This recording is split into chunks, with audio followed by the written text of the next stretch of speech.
Buenos días, iglesia. Dios les bendiga. Dios les bendiga más. Qué bueno es estar aquí. Ustedes vieron ya a Laila Nicole, que yo la traje por primera vez aquí de meses a presentarla aquí. Daniel Elías, ya ustedes ven, ya está casi del tamaño de su mamá. Tiene 6 años, mi hermana a los 8 le va a estar pasando más o menos. Y Daniel Elías, que tiene 4 años, va a cumplir 5 en abril. Quiere su cumpleaños de Paw Patrol, que son sus muñequitos favoritos.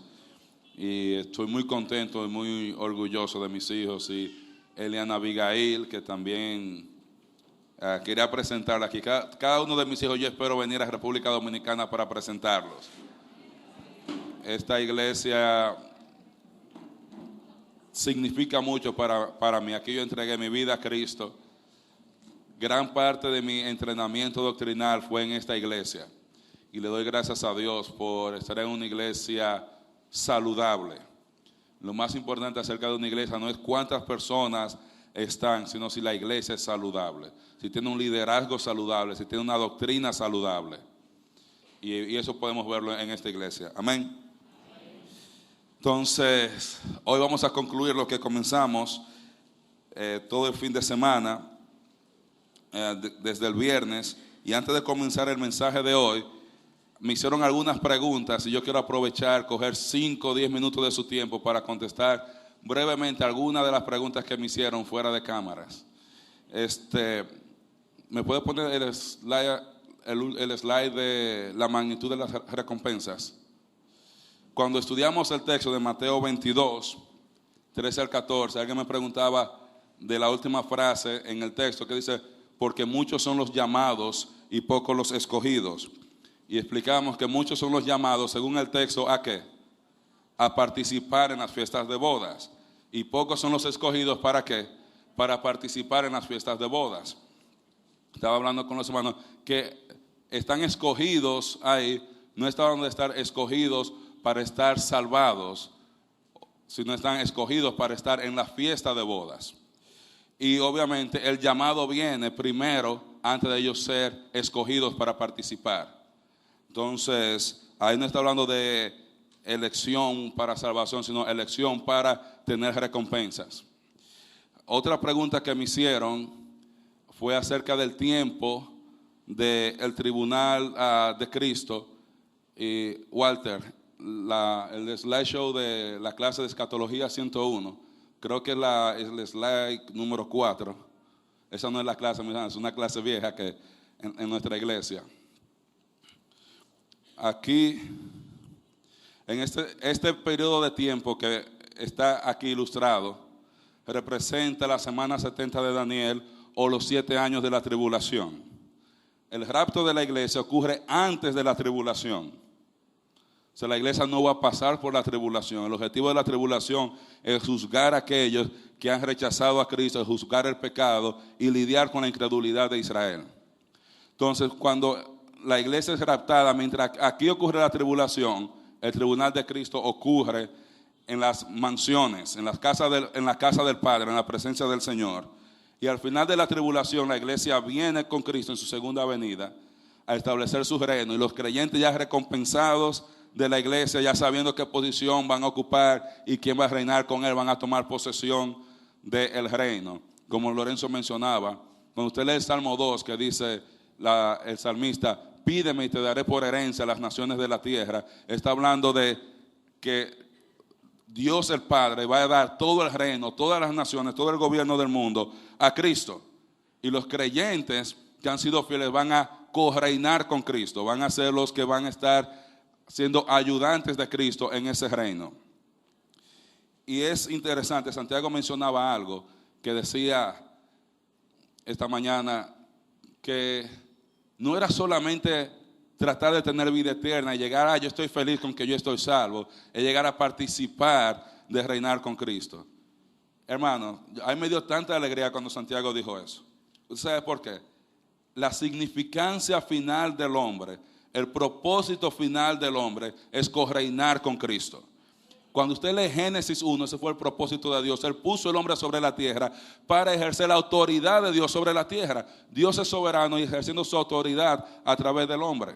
El pecado dañó ese plan. Y en el nuevo cielo y la tierra nueva, en el reino, Dios va a cumplir ese plan donde Cristo va a ser el rey y Él va a estar ejerciendo su autoridad a través de los coherederos que van a coheredar el reino con Él, que son los fieles. Y por eso el plan no es solamente estar, sino reinar con Cristo. Me gustó cuando la hermana Tati decía, ahora yo voy a predicar más porque yo quiero estar en esa fiesta, quiero estar en la mesa de adelante. Y gloria al Señor por eso. Y una última pregunta que también me hicieron, que fue por cuestión de tiempo, no lo abordamos ayer. ¿Qué tanto tiempo va a durar la tristeza si usted perdió recompensas? El tiempo que va a durar eso es el tiempo que dura el tribunal de Cristo durante el juicio. Y una vez más, la tristeza ahí, o sea, estas figuras de dicción, metáfora que está usando ahí, está hablando del sentimiento de pérdida que la persona va a tener cuando se dé cuenta de lo que perdió. Pero como yo decía, usé dos ilustraciones.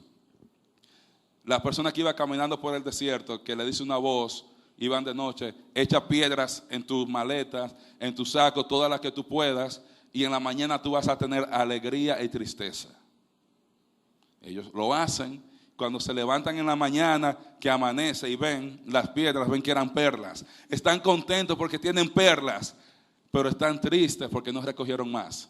Entonces algunos de nosotros van a decir, chanfle, lo perdí. Todo lo que nos hemos graduado, cuando usted se siente, usted está contento porque se va a graduar. Y cuando usted ve que alguien lo llama con honores, que usted quizás no recibió honores, usted dijo, wow, un poquito más, si yo hubiera hecho un poco más de esfuerzo en matemática, yo hubiera sido el que hubiera estado dando el discurso. Entonces, por eso uno tiene que, va a haber alegría, va a haber gozo, pero usted va a decir, wow, no conseguí todo lo que yo pude haber conseguido. Como dice Pablo a los Corintios, cosas que ojo no vio ni oído yo y no han subido al corazón del hombre, son las que Dios tiene preparadas para los que le temen. O sea, hermano, usted y yo tenemos el problema de nuestra limitación, como cantábamos. Yo solo puedo imaginarme o tratar de imaginarme. Hermano, no tenemos ni la mínima idea de qué tan grandioso va a ser las cosas que están ahí. Cosas que ni siquiera nos podemos imaginar. Y a veces tenemos la imagen de las arpitas y los ángeles, hermanos. No. Va a haber muchas cosas que hacer, va a haber muchas maneras de gozarse, de divertirse. Y nosotros queremos disfrutar de todo eso. Queremos disfrutar de todo eso. Entonces quería contestar esa pregunta porque usted no va a pasar la eternidad triste todo el tiempo. Dice Apocalipsis capítulo 21, en el verso 4 dice, enjugará Dios toda lágrima de los ojos de ellos y ya no habrá muerte, ni habrá más llanto, ni clamor, ni dolor, porque las primeras cosas pasaron. Dios va a quitar todo eso. Todos vamos a estar gozosos, todos vamos a estar felices, todos vamos a estar disfrutando del mejor momento de nuestras vidas. Y los que trabajaron más, esos ya van a tener unos premios y privilegios especiales. Entonces, como le dijo Pablo a los Corintios, que Lorenzo estuvo hablando de esa manera, corred su vida cristiana de tal manera que ustedes obtengan ese premio. Amén. Entonces quería contestar esas preguntas, fueron muy buenas, entonces no quería perder la oportunidad de contestar esas preguntas. Amén. Entonces, vamos a abrir nuestras Biblias en la segunda epístola del apóstol Pablo, la segunda epístola de Pedro. Ya tengo a Pablo tanto en la mente. Vamos a abrir nuestras Biblias en la segunda epístola de Pedro. Y hoy yo quiero que aprendamos 7 verdades acerca del crecimiento espiritual. Pero antes vamos a orar. Padre, gracias porque tú eres bueno y porque tu misericordia es para siempre. No hay un Dios tan grande como tú. Nosotros estamos contentos de conocerte, Señor. Nosotros queremos que tú vengas pronto por tu iglesia. Ven pronto por nosotros, Señor. Queremos estar contigo, estar en tu presencia. Como cantábamos, no sabemos si vamos a caer de rodillas, si vamos a poder cantar, si vamos a estar mudos, viendo el esplendor, la majestad de tu gloria, Señor. Queremos tener la oportunidad de adorarte cara a cara. Gracias, Señor, por tu gracia. Gracias porque aún con nuestros pecados, aún siendo pecadores, tú nos amaste y Cristo murió por nosotros. Y gracias porque aún siendo pecadores, tú nos das vida eterna, gratuita en Cristo Jesús. Y gracias porque tú no solamente nos das vida, tú nos das seguridad. Como dice tu palabra, lo que mi Padre me dio, nadie los arrebató de mi mano. Ahora te pedimos, Señor, que nos guíes a través de tu palabra y que tú moldees nuestro carácter a través de tu palabra. En el nombre de Jesús. Amén. Entonces vamos a hablar de la segunda epístola de Pedro en el capítulo 1. Este libro para mí es un libro me encanta, un libro muy excitante para mí. Y es el único libro que yo he enseñado 2 veces en mi iglesia, el único libro que he repetido 2 veces, porque un libro, me encanta lo que Pedro dice aquí. Si usted se pone a pensar, segunda de Pedro es el testimonio de Pedro. Pedro ya cercano a su muerte, él dice: yo, después de haber sido apóstol, de haber sido convertido directamente por el ministerio de Jesús, de haber caminado la tierra de Palestina con Jesús, de verlo haciendo milagros, resucitando muertos, caminando sobre las aguas, verlo transfigurado en su gloria, verlo resucitado, verlo ascender, ver todo lo que hizo. Ahora que voy a partir, este es mi consejo para usted. Y esa es la importancia que tiene esta epístola. Imagínese, si usted va a morir y usted tiene que darle un último consejo a su familia, usted está en un hospital y usted tiene que decirle algo a sus hijos, ¿qué usted le va a decir? Probablemente usted le va a hablar de qué, de las cosas que son más importantes. Probablemente usted no le va a decir: mira, hay un pollo que está allá atrás. Mira, yo creo que los zapatos azules no te combinan con ese pantalón. No, usted le va a decir algo que es importante. Mira, me quedan poco tiempo, no sé si me voy a morir hoy o mañana, esto y esto, mi hijo. O papá, esto y lo otro. Usted va a decir algo importante. Y eso es lo que hace Pedro en su segunda epístola. Ella está cerca de morir y él decide darle a sus lectores un último consejo antes del partir. Dicen las escrituras que cuando Jesús resucitó, Jesús confrontó a Pedro por su pecado. Pedro había pecado al negar a Jesús. Y cuando Jesús lo confrontó, dice: Pedro, ¿y tú me amas? Señor, tú sabes que yo te amo. Pedro, ¿tú me amas? Tú sabes. Y ya Pedro sabía por dónde él iba. Tú me negaste 3 veces y vienes a tercera vez: Pedro, tú me amas. Dice: Señor, tú sabes que yo te amo. Y él le dice: apacienta mis ovejas, fortalece, alimenta mis ovejas. Y Pedro en su última epístola está haciendo eso, todavía alimentándonos y estimulándonos a seguir creciendo espiritualmente, siguiendo ese mandato del Señor. Ahora, para entender un poquito este libro, vamos a hacer una pequeña introducción. El autor de la epístola es Pedro, el apóstol, el que escribió la primera epístola. La audiencia era un grupo de iglesias en Asia Menor, a la que él escribió, que él tenía una relación con ellos, y por eso quiero darle un último consejo.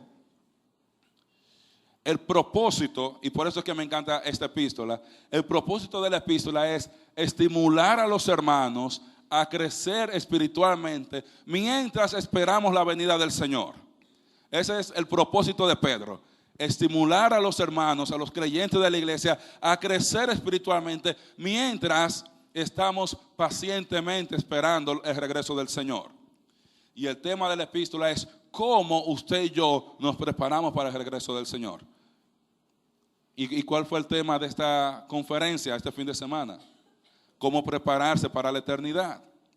Entonces tiene sentido concluir hablando de la epístola, del libro que habla de cómo nosotros debemos prepararnos para la venida del Señor.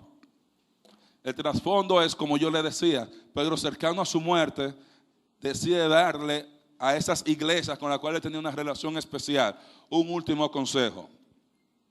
Y el texto clave de la epístola está en el capítulo 3, verso 18, cuando Pedro les dice a los hermanos: antes bien, después que él acaba de hablar de la segunda venida de Cristo en el capítulo 3 y de cómo todo iba a pasar, dice: creced en la gracia y el conocimiento de nuestro Señor y Salvador Jesucristo. A Él sea la gloria ahora y hasta la eternidad. Amén. Él dice: el consejo mío para ustedes mientras esperamos la venida de Cristo es crecer en la gracia y el conocimiento de nuestro Dios y Salvador Jesucristo. Y para eso Él escribe esta epístola, con el propósito de estimularnos a crecer mientras esperamos la venida de Jesucristo. Y hoy vamos a aprender 7 verdades acerca del crecimiento espiritual en la segunda epístola de Pedro, en el capítulo 1. Y vamos a estar estudiando, si Dios lo permite, del capítulo, desde el verso 1 hasta el verso 21. Y no sé si ustedes saben, los predicadores bautistas no pueden hablar media hora. Entonces vamos a hacer lo posible por cubrir todo el material. Pedro, cuando escribe su epístola, va a introducir el tema del crecimiento espiritual. Y en el capítulo 1 le da 7 verdades a los hermanos que yo quiero compartir con ustedes. Y para comenzar, vamos a leer los primeros 9 versículos. Vamos a leer y después, según vayamos bajando, terminando de leer el resto. Dice el apóstol Pedro en su epístola: Simón Pedro, siervo y apóstol de Jesucristo, a los que habéis alcanzado por la justicia de nuestro Dios y Salvador Jesucristo una fe igualmente preciosa que la nuestra. Gracia y paz sean multiplicadas en el conocimiento de Dios y de nuestro Señor Jesucristo. Como todas las cosas que pertenecen a la vida y a la piedad nos han sido dadas por su divino poder, mediante el conocimiento de aquel que nos llamó por su gloria y excelencia, por medio de las cuales nos ha dado preciosas y grandísimas promesas, para que por ellas llegaseis a ser participantes de la naturaleza divina, habiendo huido de la corrupción que hay en el mundo a causa de la concupiscencia. Y vosotros también, poniendo toda diligencia, por esto mismo, añadid a vuestra fe virtud, a la virtud conocimiento, al conocimiento dominio propio, al dominio propio paciencia, a la paciencia piedad, a la piedad afecto fraternal y al afecto fraternal amor. Porque si estas cosas están en vosotros y abundan, no os dejarán estar ociosos ni sin fruto en cuanto al conocimiento de nuestro Señor Jesucristo. Por el que no tiene estas cosas tiene la vista muy corta, es ciego, habiendo olvidado la purificación de sus antiguos pecados.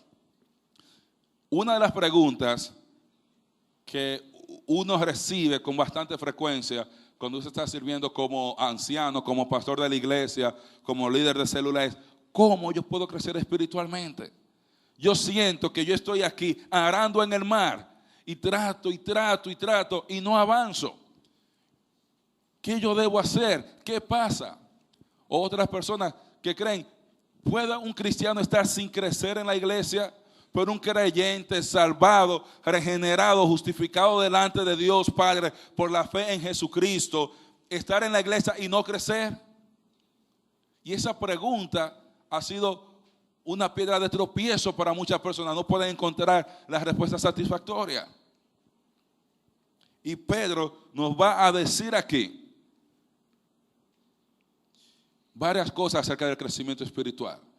Y si usted es una persona que está peleando por crecer espiritualmente y usted siente que usted da, como era la serie de Alejandro, 3 pasos para adelante y 2 para atrás, o usted siente que da 2 para adelante y 3 para atrás y siente que no está avanzando, hoy le tengo buenas noticias para usted aquí con lo que Pedro va a decir en esta mañana. Lo primero que le va a enseñar a los hermanos es que el crecimiento espiritual es posible. El crecimiento espiritual es posible. Dice el verso 3 y 4, como todas las cosas que pertenecen a la vida y a la piedad nos han sido dadas por su divino poder mediante el conocimiento de aquel que nos llamó por su gloria y excelencia, por medio de las cuales nos ha dado preciosas y grandísimas promesas, para que por ella llegaseis a ser partícipes o participantes de la naturaleza divina, habiendo huido de la corrupción que hay en el mundo a causa de la concupiscencia. Pedro les dice: la vida espiritual, el crecimiento espiritual es posible. Él le dice: todas las cosas necesarias para vivir una vida piadosa, todo lo concerniente, todo lo relativo para la vida y la piedad, o para vivir la vida piadosa, la vida de santidad, la vida que agrada a Dios. Él dice que nos ha sido ¿qué? Dado. Esa expresión verbal, esa forma verbal expresa una acción que ha sido ya completada en el pasado. No dice el texto que todas las cosas para vivir una vida santa en la piedad se le van a dar a usted más adelante en una segunda experiencia, o teniendo una segunda bendición o una segunda unción, o yendo a un concierto, o yendo a un curso, a un seminario, dice, todo lo que tú necesitas para crecer espiritualmente, todo lo que tú necesitas para vivir una vida piadosa, te ha sido dado ya. El creyente, al momento de poner su fe en Jesús como su Salvador personal para tener vida eterna, es capacitado inmediatamente para vivir una vida piadosa. Dios no lo va a llamar a vivir una vida de santidad que usted no puede sin proveer para usted. Cuando usted cree en Jesús, pasan muchas cosas. Número uno, usted es regenerado, usted nace de nuevo. ¿Qué más pasa? Usted es sellado por el Espíritu Santo. ¿Qué más pasa? Usted es bautizado por el Espíritu Santo. ¿Qué quiere decir sellado? El Espíritu sellado, usted es marcado como propiedad. ¿Qué quiere decir bautizado por el Espíritu Santo? Usted es injertado en el cuerpo espiritual de Cristo.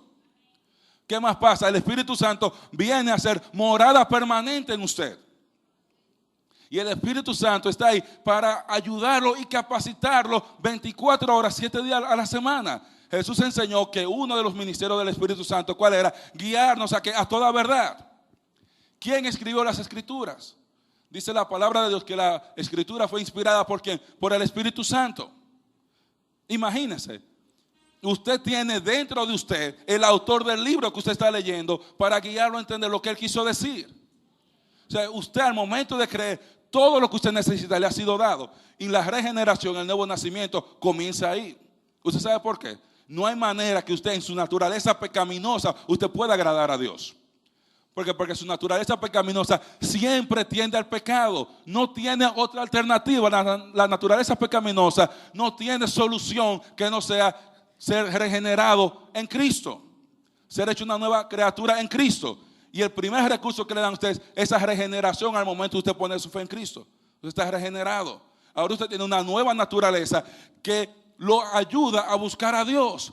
Usted no puede buscar a Dios en un aspecto. Nuestro pecado, nuestra naturaleza pecaminosa siempre nos va a llevar a pecar. Ahora, cuando usted viene a Cristo, usted es nacido de nuevo, es una nueva criatura. Ahora usted tiene la habilidad de tener victoria sobre el pecado. Usted necesita a Cristo para poder tener victoria sobre el pecado. Necesita ser regenerado por la fe en Cristo para poder tener victoria sobre el pecado y vivir la vida espiritual que Dios quiere. Usted necesita eso. Y todo le ha sido dado. Cuando dice por medio del conocimiento, esa palabra ahí, epignosis, está hablando de conocimiento por una experiencia íntima. Está hablando de llegar a conocer a Cristo personalmente. O sea, todos los recursos espirituales que se le dan a usted vienen a través de poner su fe en Cristo. Si usted no pone su fe en Cristo para tener vida eterna, usted no va a tener acceso a ninguno de esos recursos. Imagínese, usted tiene la biblioteca de Pucamaima. Antes se usaba biblioteca, yo sé que ahora con Wikipedia y Google, pero antes se usaban bibliotecas. ¿Qué usted necesitaba para usted tener acceso a la biblioteca? Usted tenía que ser estudiante o ir y sacar un carnet para poder usar la biblioteca. De la misma manera hay un grupo de recursos espirituales para vivir una vida santa y piadosa que están disponibles solamente para los miembros. ¿Y cuáles son los miembros? Los creyentes. Para aquellos que han puesto su fe en Jesús. Cuando usted pone su fe en Jesús, ese es su ticket, ese es su carnet para accesar a todos los recursos espirituales para usted vivir la vida cristiana. Dice, todo nos ha sido dado. Y eso viene por medio de llegar al conocimiento de Cristo. Dice que nos llamó por su gloria y excelencia. ¿Y por qué cuando yo llego a Cristo puedo hacer eso? Porque yo he sido regenerado, he sido sellado, he sido bautizado, tengo el Espíritu Santo haciendo morada permanente, enseñándome a mí. Pero usted sabe algo. Si usted abre su Biblia en Romanos capítulo 8, verso 11 conmigo. Romanos capítulo 8, verso 11. Dice, y si el espíritu de aquel que levantó de los muertos a Jesús mora en vosotros, el que levantó de los muertos a Cristo Jesús vivificará también vuestros cuerpos mortales por su espíritu que mora en vosotros. Y si el espíritu de aquel, con E mayúscula, que levantó a Jesús de los muertos, ¿cuál espíritu es ese? El Espíritu Santo. Dice, si mora en vosotros, ¿qué va a pasar? Este cuerpo mortal que quiere servir al pecado va a estar capacitado para poder vivir una vida de acuerdo a la justicia de Dios, de acuerdo a la santidad de Dios. Y no solamente eso, todo nos ha sido dado. Hemos sido equipados. Y dice que Dios también nos ha dado ¿qué? Preciosas y grandísimas promesas. Dios nos ha dado muchísimas promesas. Dicen la gente que se han sentado a contarlas, que hay más de 7,000. Yo no me he sentado a contarlas una por una. Hay más de 7,000 promesas en la Biblia. ¿Y a qué promesas se está refiriendo Pedro? Él está hablando de esas promesas que están en las Escrituras, de estar recompensado, de estar agradable, galardonado por Cristo, para estimularnos a seguir espiritualmente. Si usted se da cuenta, cuando usted está leyendo la Biblia, especialmente el Nuevo Testamento, el estímulo 1A que los autores del Nuevo Testamento le dan a sus lectores para seguir adelante, ¿cuál es? La recompensa que hay delante. Ellos no le dicen, bueno, tú tienes que servir porque mira lo que ya Cristo hizo por ti. Dice, tú tienes que servir porque todavía hay mucho más que Cristo puede hacer por ti. Te dice, mira, hay una corona de vida si tú vences la tentación. Hay una corona de gloria si tú vienes y pastoreas bien la iglesia. Hay una corona de justicia si tú terminas bien tu carrera de la fe. Si tú vences la tentación, tú vas a reinar con Él, como hablaba Lorenzo. Y si tú haces esto, tú vas a poder sentarte con Cristo sobre su trono. Y si tú haces esto, entonces tú vas a poder reinar con Él sobre naciones, como aprendíamos anoche. Todas esas promesas están ahí para estimularlo a usted a crecer espiritualmente. Hay personas que vienen y suenan muy espirituales diciendo, a mí no me interesa ninguna de esas cosas. A mí no me interesa gobernar sobre la gente. Yo estoy contento con estar ahí, yo estoy contento. Y usted se siente mal y dice, yo me siento como un mercenario. No, mis hermanos, la mente del mercenario cristiano es la mente correcta. De yo estar peleando por mi Señor, agradándole al Señor para estar recompensado por Él. Porque la recompensa es un reflejo de qué tanto usted agradó al Señor. Y la recompensa al final es un privilegio para usted servir mejor al Señor en la eternidad. ¿Qué nos dice el autor de Hebreos? Tenemos que poner los ojos en Jesús. ¿Por qué Jesús se mantuvo firme? Por la promesa. ¿Cuál promesa? Dice Hebreos capítulo 12, por el gozo puesto delante de Él. ¿Cuál era el gozo puesto delante de Él? Que se iba a sentar a reinar. Dice que ahora se sentó a la diestra de Dios esperando la inauguración de ese reino que le fue prometido a Él. Que Dios nos ha dado promesas a nosotros de que si tú haces esto, yo voy a hacer esto para ti, te voy a proveer y te voy a bendecir para estimularlo a crecer, para estimularlo a que usted no se conforme en este mundo. Hermanos, cuando usted está sufriendo, es duro hacer el ministerio. Imagínense, yo sé que aquí muchos trabajan tratando de llegar a la iglesia temprano porque hay una conferencia, o llegar a la célula agotado y quizá usted no quiere ir o su cuerpo ya le está pidiendo cama. O quiere decir, yo voy a dejar la célula porque ya hay un hermano que me está criticando y voy a dejar este ministerio porque el otro hermano está haciendo esto. Ya yo no voy más. Y la Biblia te está estimulando. Mira lo que hay si tú terminas tu carrera fiel. Sigue adelante. Sigue adelante. Entonces el crecimiento espiritual es posible. ¿Por qué? Porque todo lo que yo necesito me ha sido dado. Porque el poder de Dios, el mismo poder que resucitó a Jesús de los muertos, está disponible para mí. Y por las promesas de Dios. Usted necesita poner sus ojos en la recompensa. Cuando usted va al libro de Hebreos, dice, mucha de esa gente siguieron fiel y no recibieron lo que se le había prometido. Pero ellos estaban esperando sus recompensas eternas en la eternidad. Ser fiel aquí para recibir nuestras recompensas allá. Entonces el crecimiento espiritual es posible, mi hermano. Porque Dios te ha capacitado a ti, cuando tú pusiste tu fe en Cristo, con el Espíritu Santo para tú crecer espiritualmente. El poder de Dios a través del Espíritu Santo está disponible para ti como creyente. Y las promesas de Dios. Entonces la pregunta es, si el crecimiento espiritual es posible y todo me ha sido dado, ¿por qué hay gente que no crece?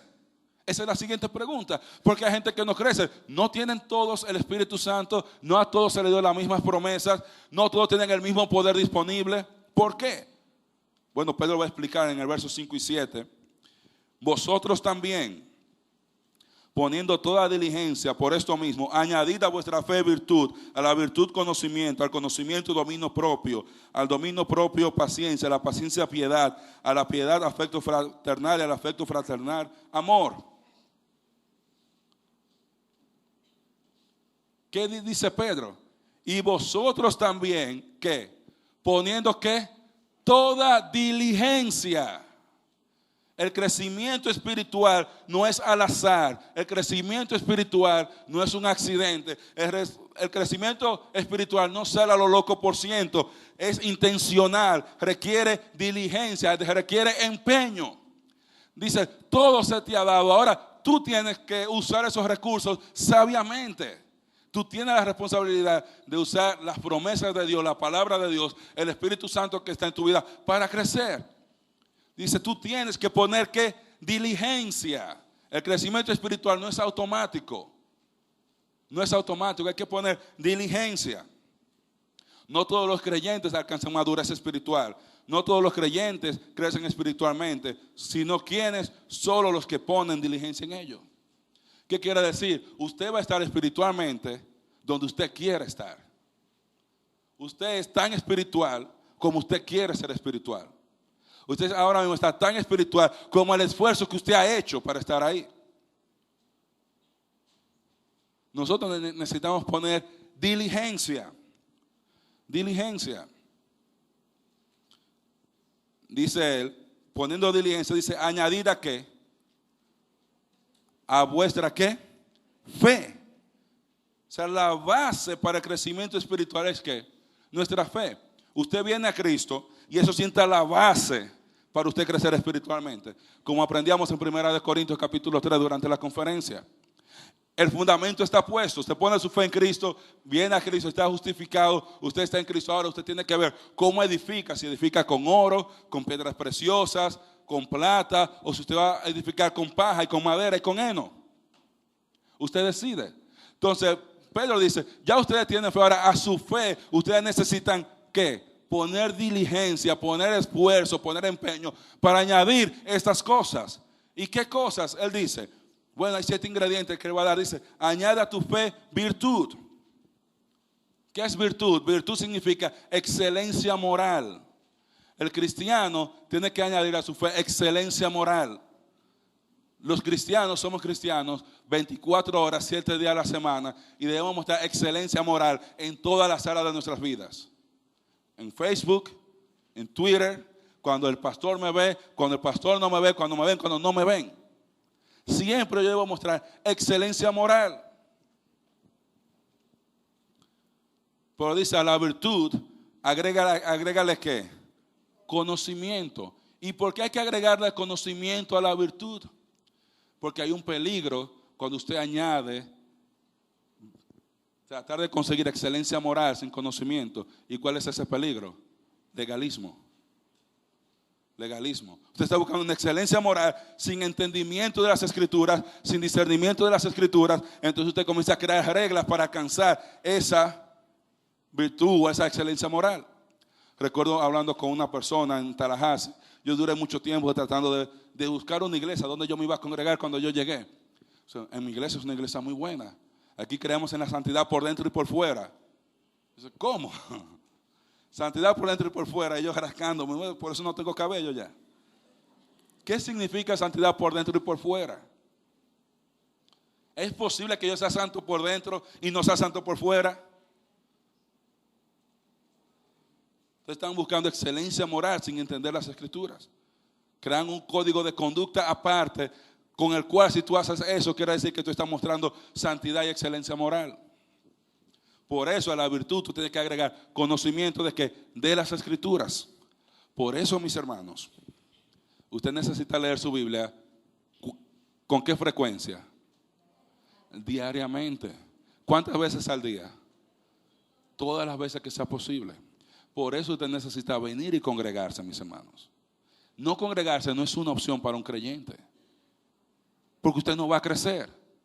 No va a crecer, usted necesita venir porque usted aquí aprende de la palabra. Usted escucha la palabra, lo ayudan a entender más. Usted puede ir a su casa a investigar más. Por eso hay que ir a las células. Por eso hay que estar involucrado. ¿Por qué? Porque hay que agregar conocimiento. Hay que agregar conocimiento.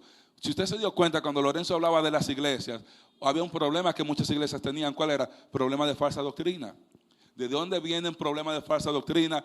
Poco entendimiento de las Escrituras. Usted encuentra un indocto que ha torcido un texto y se lo trae a usted, y como usted no entiende, usted dice, wow, pero es verdad, la salvación se pierde. pero es verdad y tal cosa. Porque por eso usted necesita que estudiar su Biblia. A la virtud usted necesita que agregarle conocimiento. Al conocimiento, dice el texto, usted debe agregarle que dominio propio. ¿Qué es eso, dominio propio? Usted está actuando de acuerdo a la virtud, a la excelencia moral y al conocimiento de las escrituras que usted tiene, y usted está poniendo límites en su vida. Hay límites en la vida y usted aprende a tener límites, a vivir una vida lejos de los apetitos carnales que él está hablando. Cuando él habla en el verso 3, habiendo huido de las concupiscencias. O sea, usted pone dominio propio y usted somete su cuerpo, como decía Lorenzo durante la conferencia, en servidumbre. Yo no llevo mi cuerpo a todos los lugares. Yo no pongo todo tipo de cosas en mi cuerpo. Yo tengo dominio propio para hacer las cosas que tienen una excelencia moral de acuerdo al conocimiento que tengo de las Escrituras. Y luego viene otra palabrita que dice paciencia. Paciencia, esa palabra puede ser traducida también como perseverancia. ¿Y por qué le digo esto? Cuando usted está leyendo su Reina Valera, no sé si usted sabía, la Reina Valera, la primera traducción vino en los años 1500, la versión del oso, y después se fue de nuevo revisando, corrigiendo. Entonces muchas palabras están ahí con el español o el sentido que tenían en castellano en ese tiempo. La palabra paciencia ahí significa perseverancia. Entonces, ¿qué está diciendo? Ahora que usted tiene virtud, conocimiento y dominio propio, usted aplica eso en medio de que de las pruebas y dificultades de la vida, perseverando en la fe. Usted está en medio de las pruebas, usted va ahora, ¿qué va a hacer? Aplicar eso, tener perseverancia. Perseverancia. Y la perseverancia obviamente tiene su valor. Porque usted debe dejar, como dice Santiago, que la prueba tenga que su obra completa. Si la prueba no termina y usted no permite que se termine el trabajo, su carácter no va a haber sido modificado. Y hay que terminar bien la carrera. Entonces, la paciencia, usted necesita agregarle que piedad.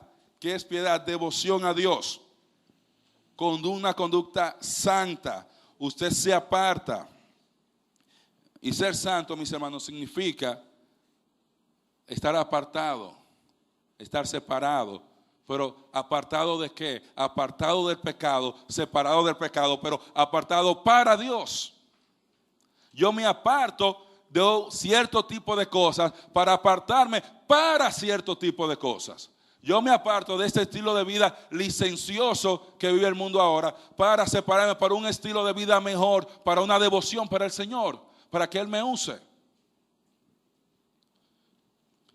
Si usted lee en la primera epístola de Pedro, es interesante un texto en el capítulo 4, si usted pasa en una página anterior, en el capítulo 4 de primera de Pedro.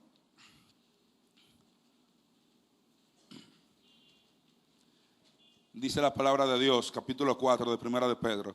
Puesto que Cristo ha padecido por nosotros en la carne, vosotros también, amados, armados del mismo pensamiento, pues quien ha padecido en la carne terminó con el pecado, para no vivir el tiempo que resta en la carne conforme a las concupiscencias de los hombres, sino conforme a ¿qué? A la voluntad de Dios. Y mire que dice, baste ya el tiempo pasado para haber hecho lo que agrada a los gentiles, andando en lascivias, en concupiscencias, embriagueces, orgías, disipación y abominables idolatrías. Dice, basta ya el tiempo pasado. Hubo ciertas cosas que ya, lo que usted lo hizo antes de usted ser creyente, hermano, ya, eso fue más que suficiente. Usted no tiene que hacerlo ahora. El cristiano no se mete en ninguna de ese tipo de cosas. Usted necesita desarrollar piedad, dice Pedro, es suficiente. Dice a ellos, a los demás que no son creyentes, dice, les parece cosa extraña que ustedes no corran con ellos. Pero verso 5, ay mamacita. Pero ellos darán cuenta que está preparado ¿para qué? Juzgar a los vivos y a los muertos. Y nosotros nos estamos preparando para cuando estemos en el tribunal de Cristo ser juzgados y tener una evaluación positiva para que nos digan buen siervo y fiel. Usted necesita agregar piedad. A la piedad afecto fraternal. la mejor manifestación o la manifestación más fuerte de su santidad es amor por sus hermanos. Como papi ha dicho aquí muchas veces, usted no puede estar bien con la cabeza si está mal con el cuerpo. Punto. Yo amo a Cristo, yo amo a Dios, pero no me gustan los hermanos de la iglesia, no me gusta la iglesia. Imagínense que alguien afuera enamorada, hermana, pero esos ojos tan bellos que usted tiene y esa boca tan linda que usted tiene, por ese cuerpo, ¡ah! Hermana, usted sale con esa persona. Hermana, usted lo quita de Facebook, de Twitter, de todo. Lo mata. De la misma manera. O sea, la manera de usted mostrar madurez espiritual, santidad es, el que ama a Dios, dice primera de Juan, que ame a quien, también a quién, a su hermano. A su hermano. Y sigue Pedro diciendo, y el afecto fraternal, amor. Amor. Y ahí la palabra que se traduce como amor es la palabra ágape, amor en su máxima expresión. Esa es la graduación del creyente. Incluso cuando usted lee primera de Juan, un texto que yo mencioné durante la conferencia, primera de Juan 4:17 dice que por nosotros se ha perfeccionado el amor para que tengamos que confianza en el día del juicio. Cuando Pablo le escribe a los Corintios, dice, ahora permanecen la fe, la esperanza y el amor, pero el mayor de ellos, ¿cuál es? El amor. Y Jesús dijo, y en eso sabrán que sois mis discípulos cuando usen la Biblia de desodorante. Y en eso sabrán que son mis discípulos cuando ustedes den mucho like en Facebook a todos los versículos que todo el mundo pone. No, la gente va a saber que usted es un discípulo cuando usted que se amen unos a otros. Es la evidencia irrefutable de la transformación que Jesús ha hecho en nuestras vidas. Pero recuerden, ¿qué es lo que está diciendo en el verso 5 una vez más? Pongan toda diligencia en agregar estas cosas a su carácter. El crecimiento espiritual es posible, pero requiere diligencia. Usted tiene que tomar la decisión de agregar estas cosas. Dice, poner toda diligencia en añadir. Tiene que poner esfuerzo. Y yo espero que esta semana usted comience a trabajar como usted puede llegar a estar mejor en cada una de estas cosas. Tercero, el resultado de poner diligencia en el desarrollo del carácter piadoso es una vida fructífera en el Señor. El resultado de poner diligencia en el desarrollo del carácter piadoso es una vida fructífera en el Señor. Dice verso 8, porque si estas cosas están en vosotros y abundan, no os dejarán estar ociosos ni sin fruto en cuanto al conocimiento de nuestro Señor Jesucristo. Pero el que no tiene estas cosas, tiene la vista muy corta, es ciego, habiendo olvidado la purificación de sus antiguos pecados. ¿Qué Pedro está diciendo? Si ustedes hacen estas cosas y abundan, ustedes no van a estar ociosos ni sin frutos.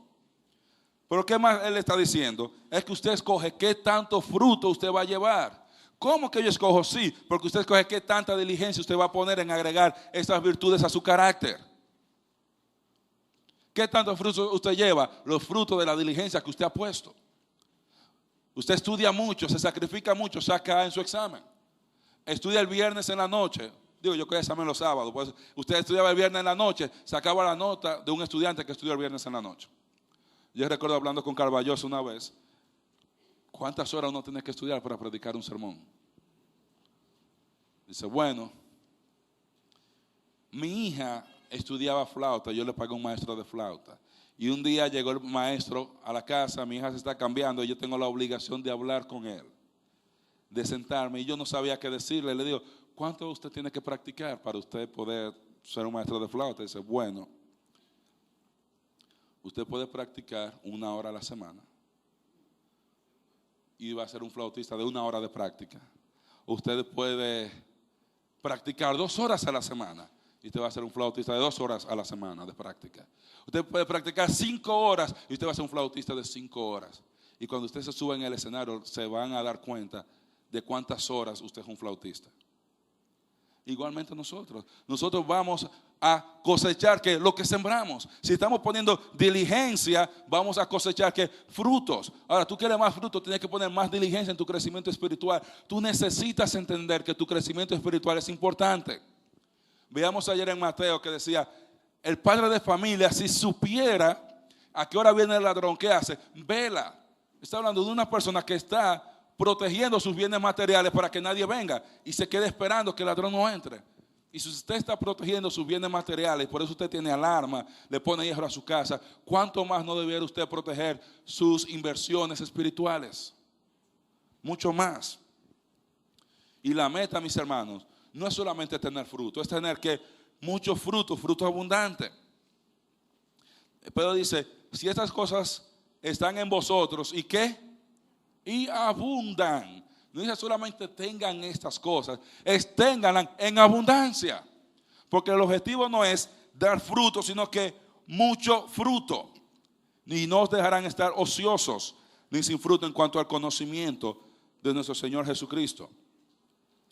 Entonces, el resultado es que diligencia en la construcción de nuestro carácter, el resultado es una vida fructífera en el Señor. Miren, Jesús en el Evangelio de Juan, en el capítulo 15, habla de 3 niveles de fruto. Fruto, más fruto y mucho fruto. Entonces, cada persona, usted va a tener fruto, más fruto, mucho fruto, dependiendo de qué, de qué tanta diligencia usted ponga. El sembrador salió a sembrar y hubo ¿qué? Frutos, algunas dieron al 100 por uno, al 30, al 60, dependiendo de qué. Igual de la diligencia que usted y yo vamos a poner en nuestro crecimiento espiritual. Cuarto, la falta de diligencia en edificar nuestro carácter resulta en una vida espiritual estéril, dice el verso 9. Pero el que no tiene estas cosas tiene la vista muy corta, es ciego, habiendo olvidado la purificación de sus antiguos pecados. Entonces, ¿qué está diciendo Pedro? Si usted no tiene esto, si usted no tiene diligencia, usted va a estar ocioso y sin fruto en cuanto al conocimiento de nuestro Señor Jesucristo. ¿Qué significa sin fruto? Usted no va a tener nada que mostrar acerca de su relación con Cristo. Nada que mostrar y obviamente no va a tener ninguna recompensa. No va a tener nada.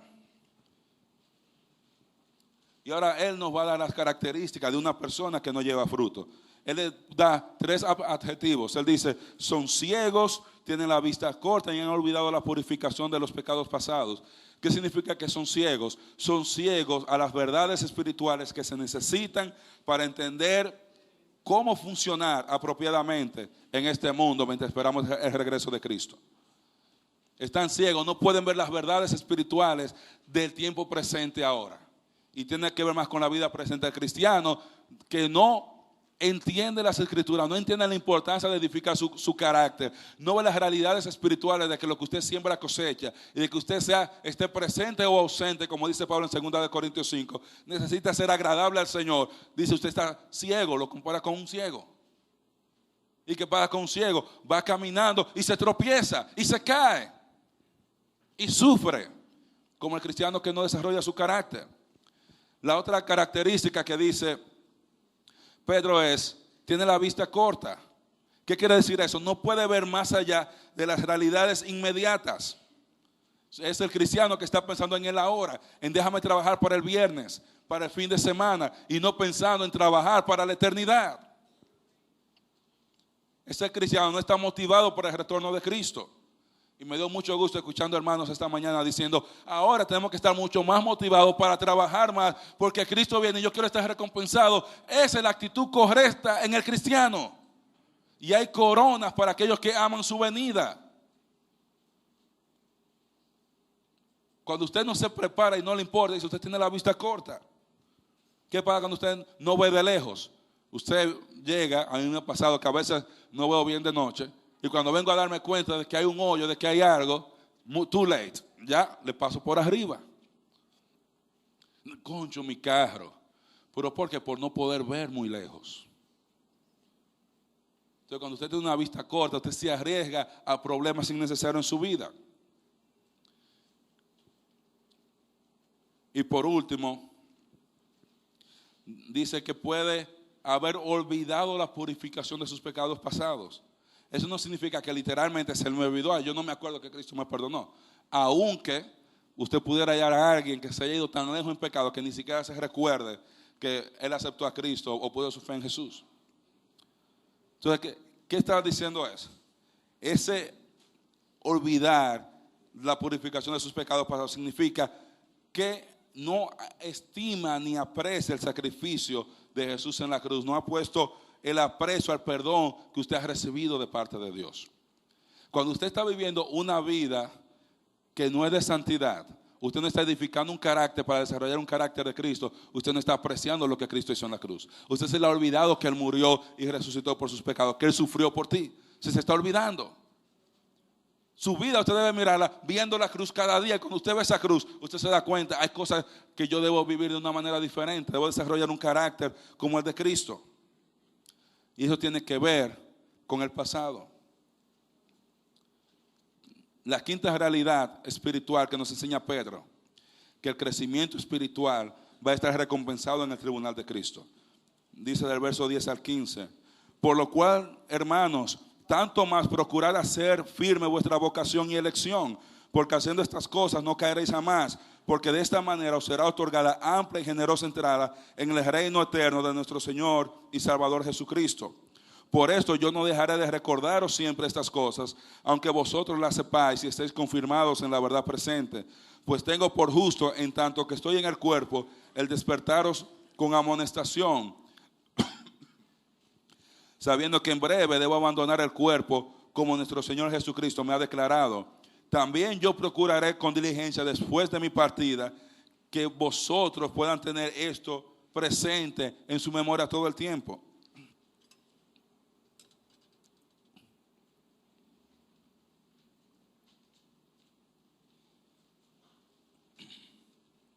¿Qué está diciendo Pedro aquí? El crecimiento espiritual va a ser recompensado en el tribunal de Cristo. Él dice a los hermanos, por esto mismo, hermanos, procurad hacer firme vuestra vocación y elección. ¿Elección de qué? Elección para estar teniendo una amplia y generosa entrada en el reino de Dios. Elección para qué? Para reinar, para correinar con Cristo. Le está diciendo, sigan haciendo esto, porque cuando ustedes están haciendo eso, ustedes van a estar más firmes y más convencidos de su llamado a reinar con Cristo. Y dice el verso 11, porque de esta manera os será otorgada ¿qué? Amplia y generosa entrada en el reino eterno. Y una vez más, ¿qué significa amplia y generosa entrada? Significa que va a haber gente que no va a entrar, la gente que no desarrolla ese carácter, la gente que no agreguen esas cualidades, esas virtudes. O está hablando de un tipo de entrada especial a los que desarrollan esas virtudes. Está hablando de una entrada especial, de una recompensa especial. Quiere decir ahí que cuando usted llegue, lo van a recibir con bombos y platillos, con trompetas, para papán, papán. Y eso es lo que usted quiere. Llegó Alejandro y todo el mundo a celebrar. Llegó Alex, ok, entra por ahí a la izquierda.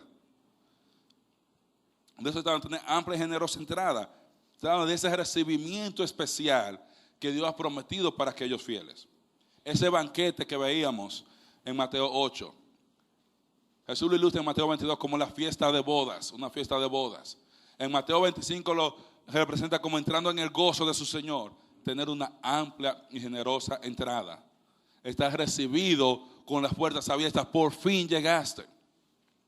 No sé si ustedes llegaron a conocer al hermano México, un hermano pastor muchos años aquí cuando yo era joven.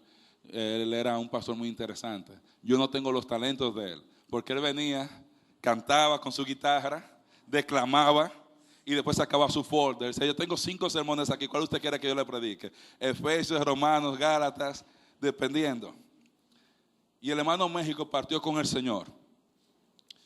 Y según tengo entendido, saliendo de la iglesia, iba un concho para la casa, un accidente y muere. Se pone a pensar, Dios mío, pero qué pena, qué tristeza, un siervo de Dios morir de esa manera. Hermano, qué alegría. Yo salí de predicar el sermón y cuando abro los ojos estoy en la presencia del Señor. Qué gozo. Esa es la manera de terminar la vida bien sirviendo al Señor. Recibiendo una amplia y generosa entrada allá. Dice, oye, esos misioneros allá murieron, nos sentimos tristes, no queremos que los maten. Mis hermanos, hay coronas especiales para aquellos que sufren por Cristo. Van a recibir una amplia y generosa entrada. Imagínense Esteban cuando lo estaban apedreando, que dice, yo veo el cielo abierto y al Hijo del Hombre allá en su trono, y está esperando, y ahí recíbeme, está ella viendo a su Señor. ¿Usted cree que él estaba enfocado en las piedras que le estaban tirando? Él no dijo, ay, me están dando muy duro, ay mamá, viendo la recompensa eterna en Cristo, viendo y esperando esa entrada especial. Ya le estaba anticipando los bombos, los platillos, la orquesta, esperándolo a él ahí. Y mis hermanos, cuando usted desarrolla carácter como el de Cristo, cuando usted crece espiritualmente, hay recompensas especiales para usted, porque Dios recompensa a sus hijos que se parecen a Cristo. Porque ¿cuál es el propósito de Dios? Que todos seamos hechos a la imagen de su Hijo Jesucristo. Mientras más carácter, mientras más usted crece, más parecido a Cristo usted es. Y va a tener más oportunidad de reinar y disfrutar los mismos privilegios de Cristo. Los privilegios que usted va a disfrutar en el reino van a ser proporcional a su semejanza a Cristo. Mientras más semejante a Cristo usted va a ser, entonces usted va a tener más privilegio de reinar y de gobernar y servir con Cristo. Mientras menos usted se parezca, más pequeño va a ser su privilegio. Usted quiere recibir, como la hermana Tati, una amplia y generosa entrada. Que me esperen con una banda, ya sea de merengue, de lo que sea, pero tener esa amplia y generosa entrada.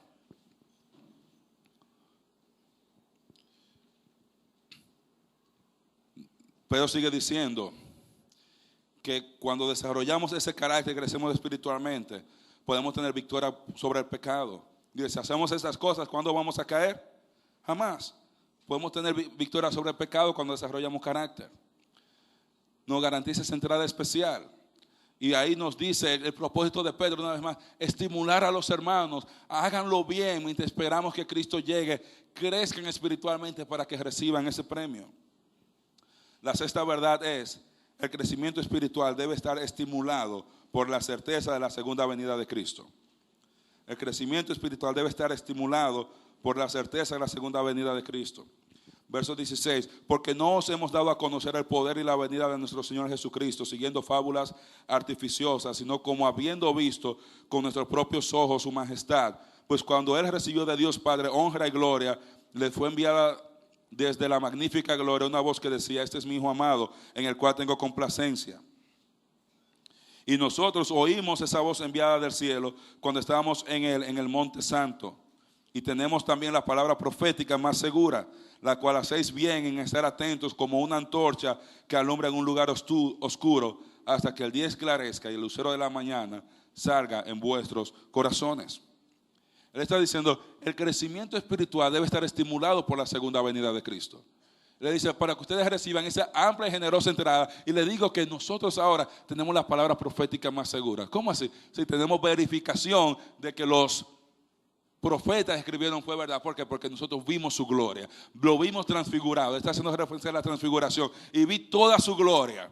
Y escuché la voz que decía, ese es el Mesías. Ese es mi Hijo amado. A Él oíd. Él es el Rey. Él es el que va a reinar. O sea, eso debe estimularnos a crecer espiritualmente. Porque Él viene en gloria y poder. Y Él quiere compartir esa gloria y ese poder con nosotros. Y por último, el crecimiento espiritual está basado en la palabra de Dios. Dice el verso 20 y 21, entendiendo primero esto, que ninguna profecía de la Escritura es de interpretación privada, porque nunca la profecía fue traída por voluntad humana, sino que los santos hombres de Dios hablaron siendo inspirados por el Espíritu Santo. Hermano, no hay manera de crecer sin la palabra de Dios. Dejémonos de cuentos, de que este librito, de que estas cosas, Biblia, mi hermano. No hay manera de crecer sin la palabra de Dios. Si yo no estoy leyendo mi Biblia diariamente, yo no voy a crecer diariamente. ¿Qué usted hace cuando usted deja de comer? Se pone flaco y se enferma. ¿Qué hace cuando usted deja de leer la palabra de Dios y de estudiar la palabra de Dios? Comienza a ponerse flaco espiritualmente y comienza a enfermarse espiritualmente. Muchas veces yo no sé si usted lee su Biblia diariamente o no y nadie lo sabe. Pero algún día, como estamos dando cuenta, el hermano ya como que no viene, como que llega tarde, como que ya no se involucra. Ya después de un tiempo de usted dejar de alimentarse, comienzan los síntomas a florecer. Y comienzan todos los médicos espirituales a tratar de diagnosticarlo. lo que tiene es falta de Biblia, mi hermano. Y porque no ha tenido Biblia, no tiene crecimiento. Y si no hay crecimiento, no hay salud espiritual. La palabra de Dios dice, ninguna profecía es de interpretación privada. ¿Qué quiere decir eso? Yo no puedo interpretar la Biblia como a mí me da la gana.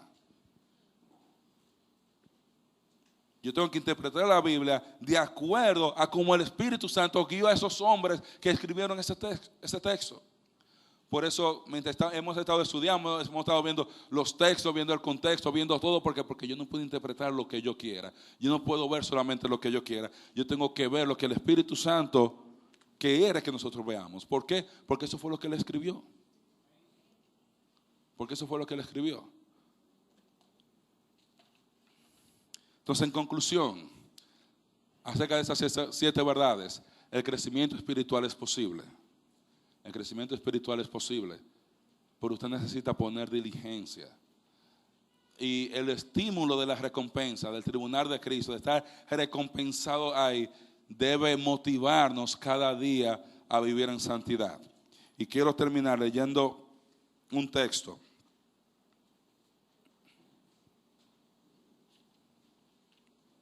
En el capítulo 3.